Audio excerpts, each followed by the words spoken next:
योग वशिष्ठ का ये सूत्र कहता है, before discarding the slough the snake regards it as itself, but when once it has discarded it in its whole, it does not look upon it as itself any longer. जैसे सांप केंचुली को त्यागने से पहले उसे अपने ही रूप में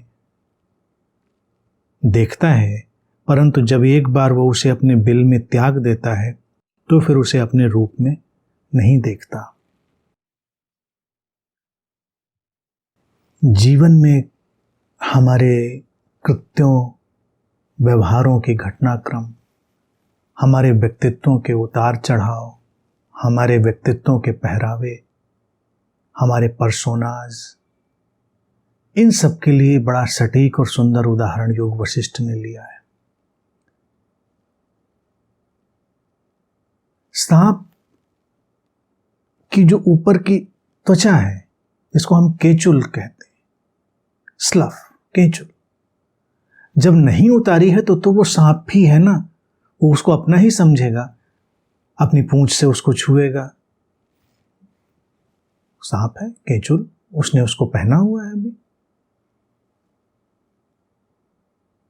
और फिर एक वक्त आता है प्रकृति के इस चक्र में कि सांप उस अपनी ऊपर की त्वचा को, केंचुल को एक खोल की तरह उतार देता है और अब नई त्वचा के साथ, नई स्किन के साथ बाहर हो जाता है। तो जब वो केंचुल में था तो वो केंचुल के साथ एकाकार था, और जब उतार दिया उसको, हट गया, तो बिल में पड़ी रह जाती है। अब उस पर ध्यान नहीं देता, उसको पलट पलट कर, लौट कर आकर देखता नहीं कि ये मैं था, ये मेरा होना था, ये मेरी केंचुल थी। सांप लौट कर अपनी केंचुल को नहीं देखता, और हम अपने कपड़े उतार कर रखते हैं, उनको बार बार देखते हैं। ये हमारे कपड़े हैं, ये मेरे कपड़े हैं। हम केंचुल की तरह बचपन से ही, जब से 2-2.5 वर्ष से हमारे अंदर ईगो फॉर्मेशन होता है, मनोवैज्ञानिक रूप से जो आइडेंटिफिकेशन की प्रक्रिया प्रारंभ होती, तादात्मीकरण की प्रक्रिया प्रारंभ होती है, तो उस आइडेंटिफिकेशन से, उस तादात्मीकरण से 2-2.5 साल में एक ईगो फॉर्मेशन होता है। तो फंक्शनल ईगो फिक्शनल ईगो में बदलने लगता है। तो जैसे जैसे वो फंक्शनल फिक्शनल में बदलता है तो अनेक फिक्शन यानी अनेक कथाएं जीवन में प्रवेश करती हैं, और हर कथा, हर फिक्शन अपने साथ एक पर्सोना लाती, एक व्यक्तित्व लाती, एक मुखौटा लाती। तो जब हम अपने किसी किरदार में होते हैं तो हम एक पर्सोना पहनते, एक मुखौटा पहनते, हम तब वही होते हैं। और जब हमारा किरदार पूरा हो जाता है, हम उस पर्सोना को, उस मुखौटे को उतार देते हैं, उस आवरण को उतार देते हैं। तब हमें नहीं देखना चाहिए कि हम वो थे या हम ये थे। सारा दुख दर्द समाप्त, सारे जीवन के पश्चाताप समाप्त, जीवन में फिर कोई अटकाव नहीं रह जाएगा। लेकिन हर व्यक्ति जब पीछे याद करता है तो अपनी केंचुलों को भी अपना मानकर सुखी होता है और दुखी होता है। कई बार लोग बचपन से लेकर आज तक की अपनी फोटोएं बिछाकर बैठते हैं, तो हर फोटो एक केंचुल है। हर फोटो को प्यार से देख देख कर लोग निहार निहार के भाव विभोर हो जाते हैं, मैं ऐसा था। और बचपन की फोटो जब वो स्वयं ठीक से पहचानते भी नहीं है, वो तो लोगों ने बताया कि ये तुम्हारे बचपन की फोटो, उसको निहार कर भी बड़े गदगद हो जाते हैं। वाह, मैं कितना सुंदर था, सुंदर थी। केंचुल थी, गई, बीत गई, देख लिया दूर से तटस्थ होकर। सांप तो चलो सांप की बुद्धि है, नहीं देखा नहीं देखा, कोई बात नहीं, सांप अपनी जाने। अब सांपों के दिमाग में उतर के तो हम जा नहीं सकते कि वो भाई लौट कर देखने क्यों नहीं जाते। मनुष्य के लिए चलो वो लौट कर देख भी लेता है, लेकिन देख कर वो लिप्त क्यों होता है? वो गया, बीत गया, वो उस पल का बादल था, उस पल में बरसा था, उस पल में खो गया था। ये इस पल का बादल है, इस पल में बरसेगा, और फिर आने वाले पल में उस पल का बादल होगा, वो उस पल में बरसेगा। अगर ये देख लें, ये सूत्र इतना रोचक और इतना मिरेकुलस और इतना साइकोलॉजिकल है, तो यकीन मानिए हम अपनी तमाम साइकोसोमेटिक डिजीजेस से भी फ्री हो जाएंगे। जब हमारी केंचुल लगातार बदलती जा रही है, तो हम उन्हीं मनोशारीरिक बीमारियों को, उन्हीं मनोशारीरिक व्यथाओं को, उन्हीं स्मृतियों को, उन्हीं ढांचों को लगातार ढोते हुए क्यों चले जाते हैं? क्योंकि हमने स्मृति के माध्यम से उन पर बहुत गहरी पकड़ बना ली। हम केंचुल की तरह छोड़कर उनसे तटस्थ नहीं हो पा रहे।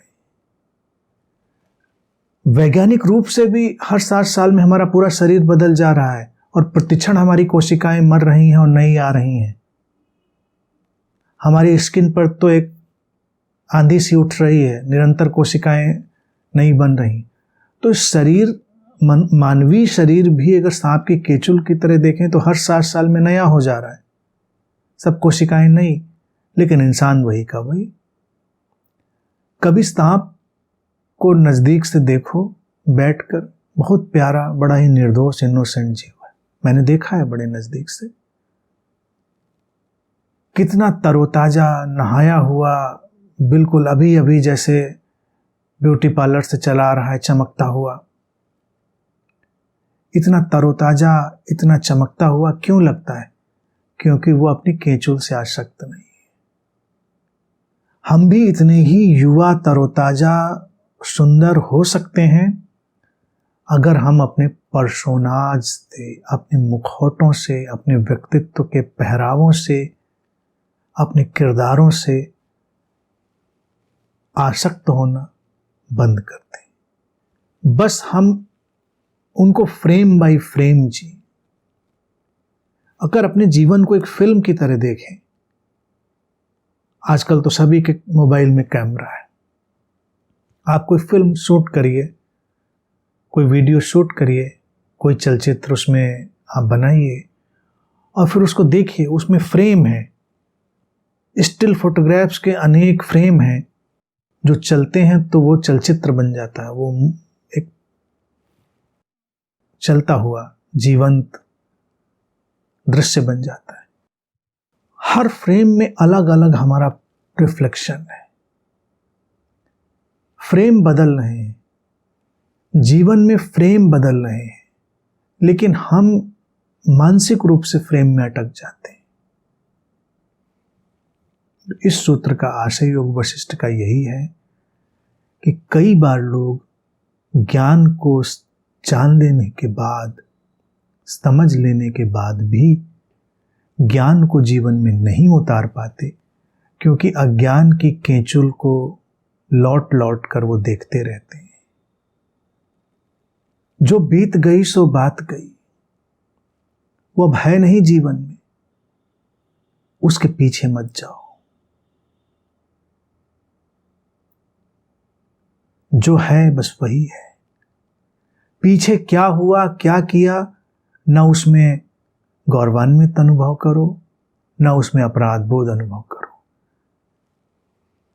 25-50 साल पहले भी किसी से कुछ ऐसा हो गया और वो आज भी अपराध बोध से अपने जीवन को धूमिल किए हुए, और 25-50 साल पहले भी किसी को कुछ अच्छा हो गया था, वो आजकल उसी के सपने में खोया हुआ है। वो कैसे सुहाने दिन थे। नानी सच कहती थी, बचपन के दिन थे तो परियां मिलने आती थी। कोई परियां नहीं आती, बचपन था, बीत गया, अब जो है बस वही है। तो अगर हम उन फ्रेम से बस फ्रेम की तरह व्यवहार करेंगे, केंचुल की तरह, तो अपराध बोध वहीं पड़ा। वो अलग क्षण था, अलग समय था, अलग समझ थी, अलग माइंड था, अलग शरीर था। वहां जो डूअर मैनिफेस्ट हुआ था वो अलग था। आज हम अपने नए डूअर को उसमें क्यों फिट कर रहे हैं? इस समय जो डूअर, कर्ता हमारे भीतर आया है, वो अकर्ता स्रोत से आया है, कर्ता की तरह। केंद्र में अकर्ता, सतह पर कर्ता। यही जीवन का ढंग है। तो स्रोत कहता है कि क्षण प्रतिक्षण हम एक नया मुखौटा लेंगे, एक नया पर्सोना लेंगे, एक नया कर्ता लेंगे। अकर्ता में हम कैसे प्रवेश करते हैं? जब हम कर्ता को उसी फ्रेम में छोड़ देते हैं। कर्ता की पीड़ा कब होती है? जब हम उसके फ्रेम के साथ उसको अपने साथ पकड़ कर रख लेते हैं। उस फ्रेम में उसको वही छोड़ा, इस फ्रेम में कुछ और है, अगले फ्रेम में कुछ और है। सुबह घर में झगड़ा हो गया था, 2-4 बातें हो गई थी, शाम को नहीं है, शाम को बदल गए सब, हवाएं बदल गई, मन बदल गया, सब मौसम बदल गया, लेकिन अभी भी लोग फूले घूम रहे हैं, या अभी भी पश्चाताप में है, या अभी भी उनको सॉरी बोलना है, या अभी भी बुलवाना है। तो इसका मतलब वो अपने दांत में अपनी केंचुल दबा के घूम रहे हैं। कोई सांप इतना स्टूपिड नहीं होता कि अपने दांत में अपनी केंचुल दबा के घूमे। केवल इंसान है जो अपनी केंचुल को अपने दांत में दबा के घूमता है। That is the only problem. तो remain detached observer, live frame by frame, moment by moment, और बस कोई अपराध बोध नहीं, कोई मुक्ति नहीं। और यकीन मानिए अनेक अनेक साइकोसोमैटिक डिजीजेस भी चुटकियों में डिसअपियर